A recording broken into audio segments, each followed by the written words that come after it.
The sign on the door said temporarily closed, but a padlock doesn't look temporary.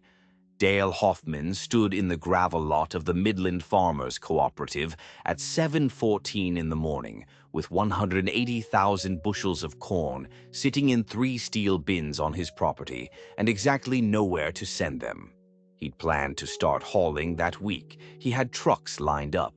He had delivery receipts to collect. He had a bank loan renewal in 7 days. And the co-op, the only commercial grain buyer within 12 miles, had locked its doors the night before. Liquidity problems, someone said. Not fraud, not negligence, just a co-op that ran out of cash before it ran out of farmers. Dale walked back to his truck and sat for a minute. Then he drove home and started doing math.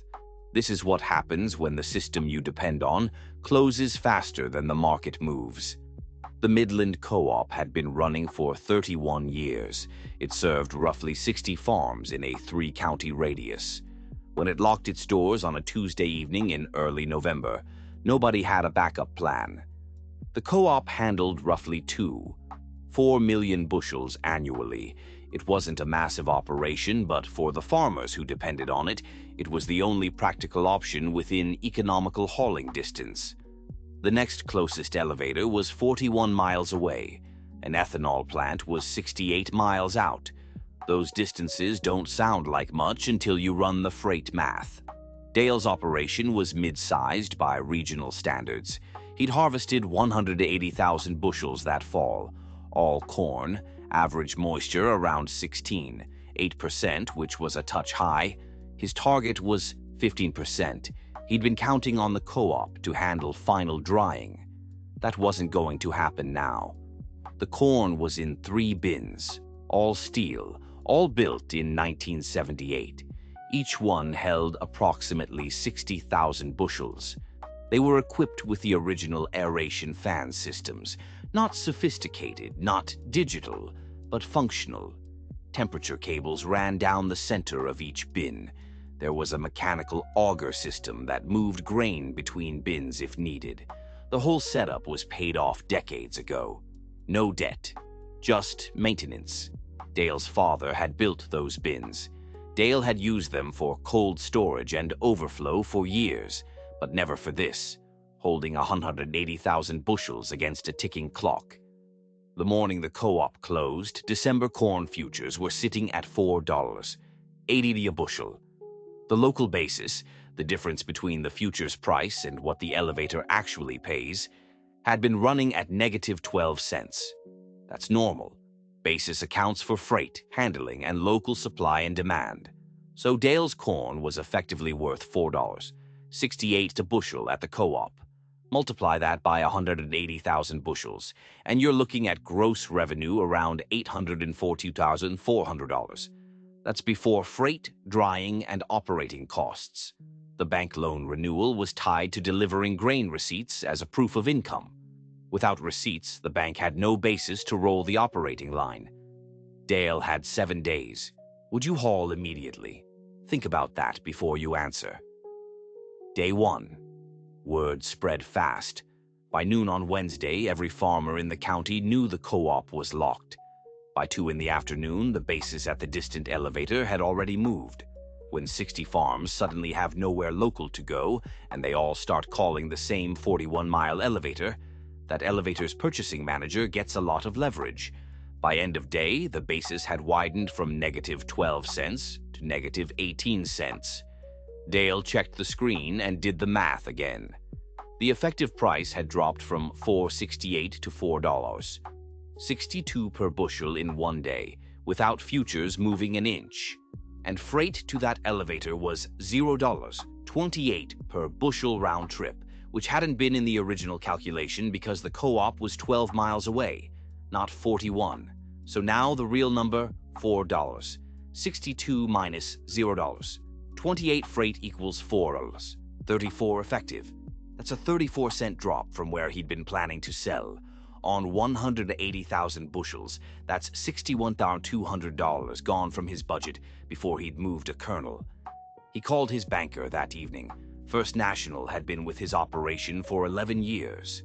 The loan officer was professional and honest. The operating line was up for renewal in 7 days. They needed delivery receipts or a signed forward contract to document income. Not next week's income. Documented, contracted income. That was the covenant. Debt service coverage ratio, DSCR, had to clear 2x. Without receipts, the ratio looked broken on paper, even if the grain was sitting right there.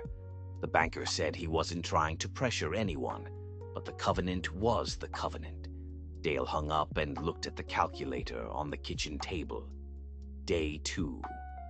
The phone calls started early. Other farmers in the area were hauling. Dale could hear trucks on the road before sunrise. 3 of his neighbors had already called the ethanol plant 68 miles away. That freight number was worse, closer to $0. 38 per bushel each direction. The plant was buying at a discount to futures because they had the only open door, and they knew it. Basis there had collapsed to negative 22 cents. Add freight of $0. 38, and you're looking at an effective price around $4.20. That was a 60-cent loss from the original plan. On 180,000 bushels, that's $108,000 in reduced revenue. Dale said no to that call without hesitating, but the bank pressure was real. The loan officer called again mid-morning. Not threatening, but clear. 7 days. The renewal committee met on Thursday of the following week. Dale needed documentation. There were options. Sell enough grain now to generate receipts, or find another lender willing to extend on collateral. Dale owned the bins. He owned the land. His balance sheet was solid. But short-term credit markets don't move as fast as grain markets, and he knew it. That afternoon, he considered the compromise. Sell 50% immediately. 90,000 bushels at the ethanol plant's price of $4.20 after freight. That would generate roughly $378,000 in receipts, enough to show the bank a functioning operation. It was the safe move. It was what half his neighbors were doing. He ran the numbers 3 times. Each time he got the same answer. If the other half of the corn, 90,000 bushels, could hold for even a week, and the basis recovered even partially, he'd more than make up the difference. But that required the bins to perform, and that required the grain to stay in condition. He went out and climbed the ladder on bin 2, read the temperature cable himself. Grain temperature was sitting at 42 degrees Fahrenheit across 3 readings. One reading, at 8 feet depth on the south side, showed 47 degrees. Not an alarm, but something to watch. Day 3. Thursday morning, a rumor went through the county like electricity. Someone said the co-op board had found a buyer, a regional grain company that might acquire the assets and reopen within the week. No one could confirm it. The co-op's phone went unanswered. The manager wasn't returning calls, but the rumor had enough detail, a company name, a number that someone said they'd gotten from a board member's wife, that people believed it. Dale believed it for about 4 hours, long enough to stop making calls, long enough to feel the tension ease a little. His wife asked if they should wait to decide. He said he wanted 1 more day of information before committing to anything. By afternoon, the regional grain company denied any acquisition talks through a brief statement to a farm publication. The co-op wasn't reopening next week, maybe not ever. The rumor had bought false hope and cost a day. Basis doesn't wait for explanations. The 41-mile elevator had moved again. Negative 20 cents now. Freight still $0.28. Effective price $4.32. Dale sat at the kitchen table until past midnight, running scenarios. Every calculation came back to the same conclusion. The grain in the bins was not a problem. It was an asset, but only if it stayed in condition, and only if the market gave him something to sell into. Day 4. The grain bin decision became final on Friday morning. Dale was not going to haul immediately. He was not going to sell 50% at panic prices. He was going to call his banker and have a different conversation, not about receipts, but about collateral. The bins held 180,000 bushels of corn at even a distressed price of $4. That was $774,000 in documented inventory. He had bin receipts. He had scaled tickets from harvest. He had a balance sheet that showed a profitable operation under any reasonable projection. He called the loan officer and laid it out plainly. The grain exists. It's in condition. I have documentation. I am not selling into a collapsed basis caused by a co-op failure that is not my fault.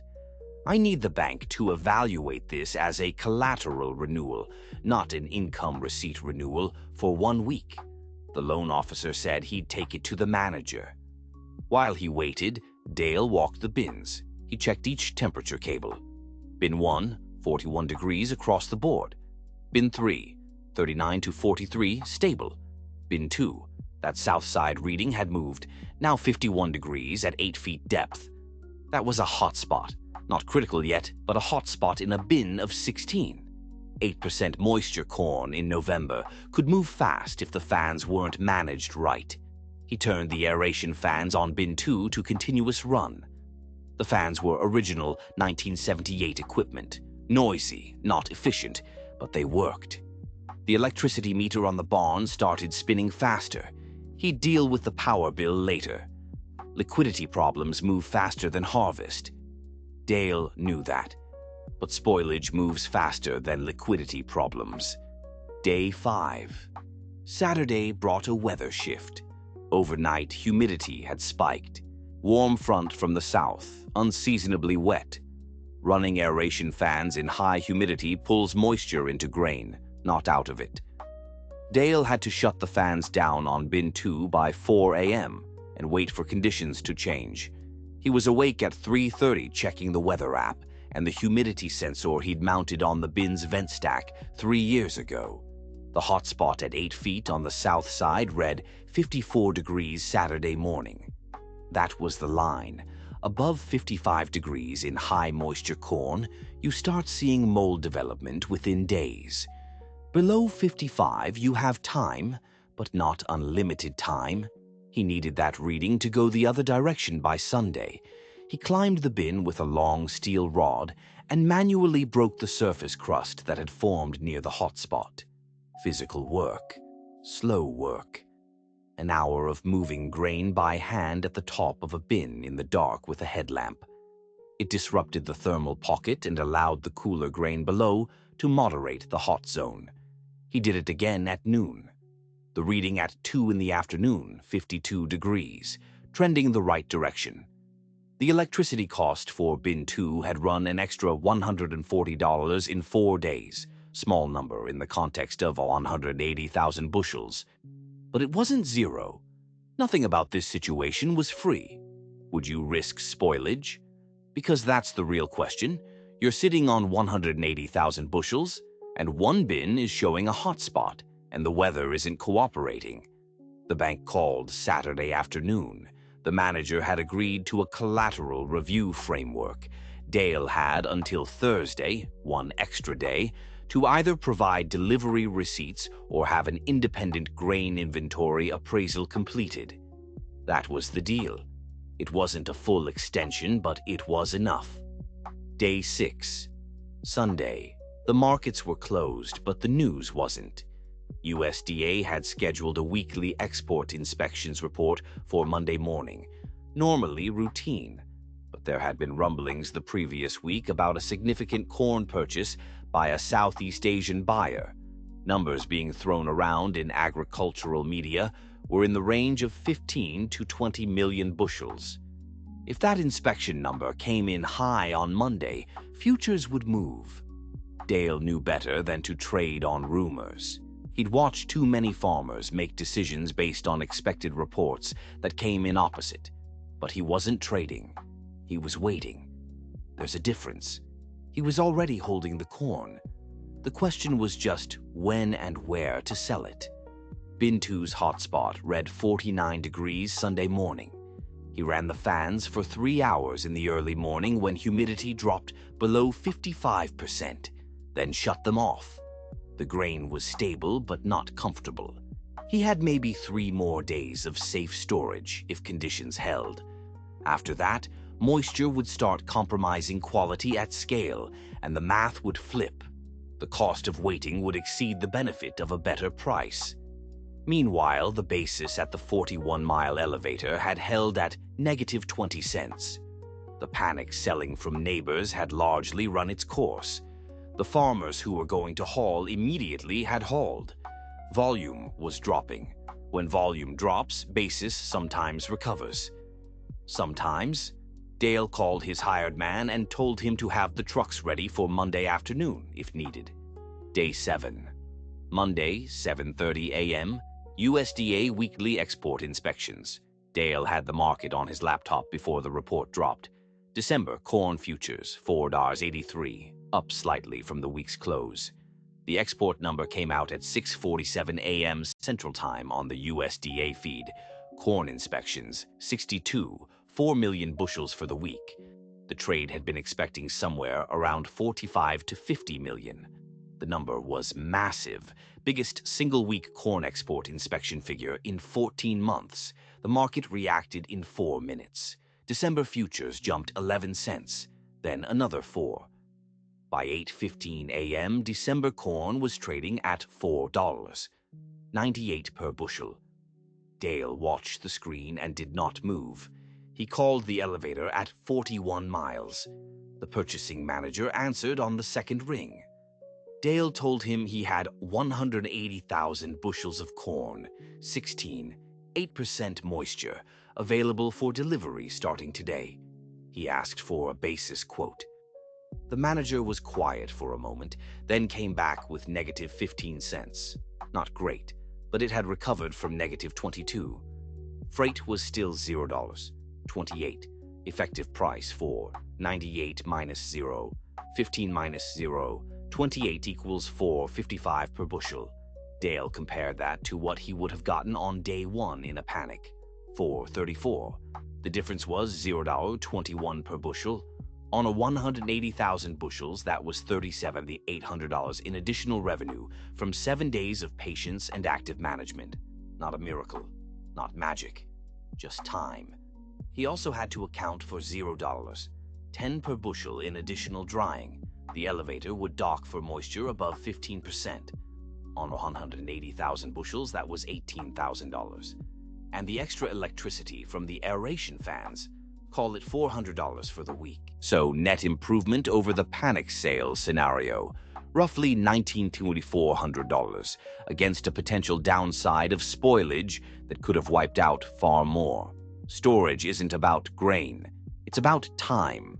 He booked the loads. Trucks started rolling by 10 a.m. The delivery receipts started coming in by early afternoon. By end of day Monday, he had documentation of contracted delivery for 180,000 bushels at $4.55 effective.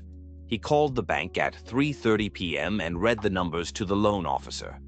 The loan renewal was approved Tuesday morning.